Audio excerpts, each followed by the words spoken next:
দেখতে দেখতে অনেকগুলো বছর চলে গেল। আমি এক হতভাগ্য বাবা। তোদের সামনে গিয়ে বার্থডে বলার ক্ষমতা আমার নেই। সে একইভাবে বলছি, happy birthday to Jui, happy birthday to Champa, happy birthday. 18 বছরে তোমার মতো 1 টাকার বাবার আমার মেয়ে দুটোর আশীর্বাদের প্রয়োজন হয়নি, আগামী তো হবে না। তাই বাবা সাজার ব্যর্থ চেষ্টা একদম করো না।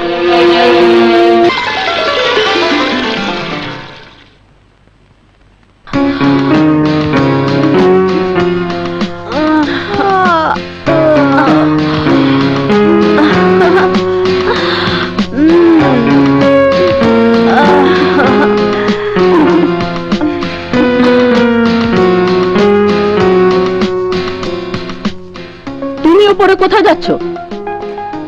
মেয়ে দুটোর জন্মদিন। ওরা তোমাকে 18 বছরে বাবা বলে চিনলো না, জানলো না, ডাকলো না। তাই সুলতানা চৌধুরীর বাড়ির একজন পুরনো চাকর হিসেবে এই ফুল দিয়ে দুই মেয়েকে জন্মদিনের আশীর্বাদ করতে চাই। 18 বছরে তোমার মতো 1 টাকার বাবার আমার মেয়ে দুটোর আশীর্বাদের প্রয়োজন হয়নি, আগামী তো হবে না। তাই বাবা সাজার ব্যর্থ চেষ্টা একদম করো না। সেই পুরনো কথাটা আবার বলছি, তোমাকে বিয়ে করা, জুই আর চম্পার পৃথিবীতে আসা, তোমাকে এই বাড়িতে এখনো পর্যন্ত থাকতে দেওয়া, সবকিছু বাবার উইলে শর্ত পূরণ করার জন্য। নইলে তোমার মতো 1 টাকার ছেলেকে কোটিপতির মেয়ে সুলতানা চৌধুরী কোনোদিনই বিয়ে করতো না। আমি শুধু বাবার সম্পত্তি পাবার জন্য বাবার জেদের শিকার হয়ে তোমাকে বিয়ে করেছিলাম। জুই আর চম্পাকে একটা কথাই বুঝিয়েছি, গরিবের কোনো মূল্য নেই, গরিবের মূল্য 1 টাকা। তবু তো একেবারে মূল্যহীন করে দিতে পারোনি। কোটি টাকার পাশে 1 টাকার অঙ্কটাও গরিবের অহংকার হিসেবে কম কিসে? এই আনন্দ নিয়েই থাকো। শোনো, তোমার আশীর্বাদের এই ফুলের দাম 2 টাকা, আর জুই চম্পার জন্মদিনের উপহার হিসেবে ওই দুটো কুকুরের দাম 2 লক্ষ টাকা। তুমি বলো কোনটা দামি? তুলনা করতে বলছো? তুমি কি করে বুঝবে সুলতানা? কুকুর যত বেশি দামি হোক, ওর পরিচয় ও কুকুর। আর আমার এই ফুলের দাম 2 টাকা হলেও এর নাম ফুল। ফুল সুগন্ধ ছড়ায়।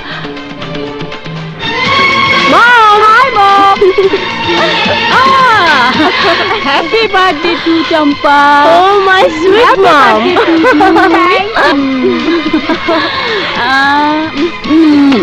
Happy birthday. Thank you, mom. Happy birthday. 1 minute, তোমাদের জন্য সুন্দর একটি গিফট এনেছি। এই রনি আর বনিকে নিয়ে আয়। দে। Wow. Wow. Ama so bonita. So sweet, mom. Really, mom? Your choice is great.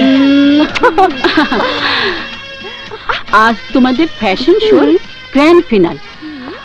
আমি চাই আমার 2 মেয়ে আজ যুগ্ম চ্যাম্পিয়ন হয়ে একসাথে রাতে কেক কাটবে।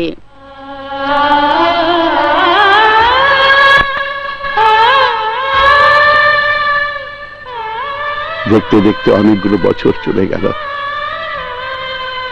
আমি এক হতভাগ্য বাবা। তোদের সামনে গিয়ে বার্থডে বলার ক্ষমতা আমার নেই। সে একইভাবে বলছি, happy birthday to Jui, happy birthday to Champa, happy birthday, happy birthday, happy birthday.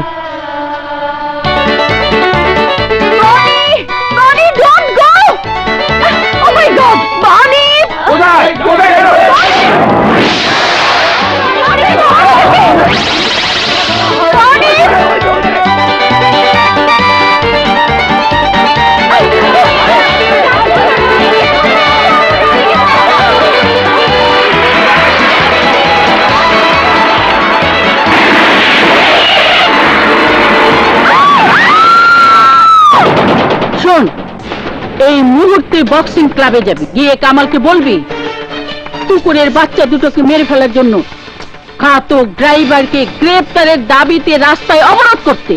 আরো বলবি পুলিশ আসুক আর প্রশাসনে যেই আসুক, ঘাতক ড্রাইভার গ্রেপ্তার না হওয়া পর্যন্ত আমাদের অবরোধ চলবে চলবে। বুঝান কইতে আসলাম কি, এই কুত্তর বাচ্চার লেগে রাস্তা অবরোধ, এটা বোধহয় ঠিক হইবে না, ঝুট ঝামেলা হইতে পারে। মামা, মম উপদেশ শুনতে চায়নি। ওহ মামা, মম যা বলেছে তাই করো। কিরে দাঁড়িয়ে আছিস কেন? যা যা, বলবি আমি রাস্তা অবরোধ দেখতে চাই। This is my order. Go. 1 মাইলের ভেতরে রিক্সা, ভ্যান, সাইকেল কিচ্ছু আইতে পারবো না। আমি দেখি নাই তো। না ভাই, আমরা দেখি নাই। দেখতেছি মারেন না। এখন বাবা কিচ্ছু হইব না, তুমি জলদি যাও যাও। দেখতে পাচ্ছিস না রাস্তা বন্ধ, অবরোধ চলতেছে। হাসপাতালে যাইতে না বাবা, আমার স্বামীকে বলে দেব। বাবা, বাবা গো, আমার স্বামীকে বুকের বাদে ছটফট করতেছে, সিএনজি টারে হাসপাতালে যাইতে দাও বাবা, নইলে মানুষটা মারা যাইব। কোন চিন্তা করিস না, বুড়ো মরে গেলে ওই লাশটা গোরস্থানে নিয়ে যাওয়ার জন্য অনেক লোক আছে আমার। ওই কথা কইও না বাবা, তোমার দুটো পায়ে ধরে কইতাছি, সিএনজি টারে যাইতে দাও, নইলে মানুষটা মরে যাবে। এই বলি চুপ, এই সব প্যান প্যানানি আমার পছন্দ না।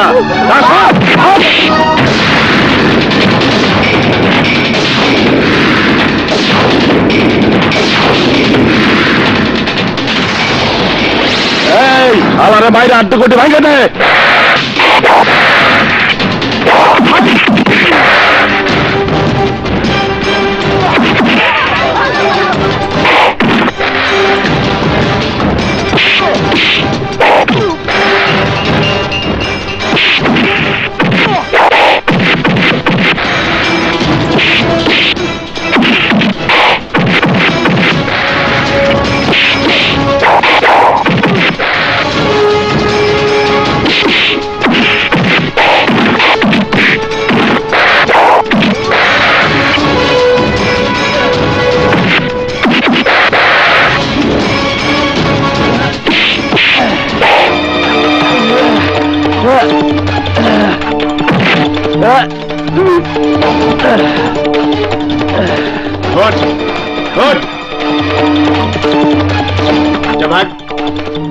এখান থেকে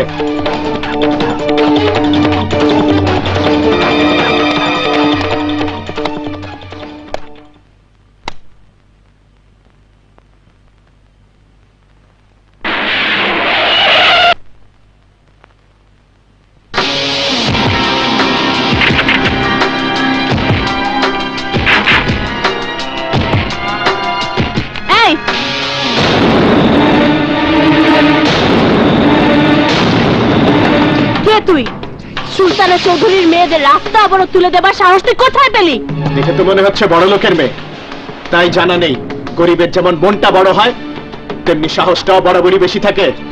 প্রতিদিন রাস্তায় কত মানুষ পড়ছে, কই তাদের জন্য তো কোনো অবরোধ হচ্ছে না? হ্যাঁ, বড় লোকের কুকুরের বাচ্চা মরেছে বলে রাস্তা অবরোধ করে সাধারণ মানুষের দুর্ভোগ সৃষ্টি করে আমি প্রথম দেখলাম। তোর কোনো ধারণাই নেই, তোর চেয়ে কুকুরের বাচ্চা দুটোর দাম অনেক বেশি।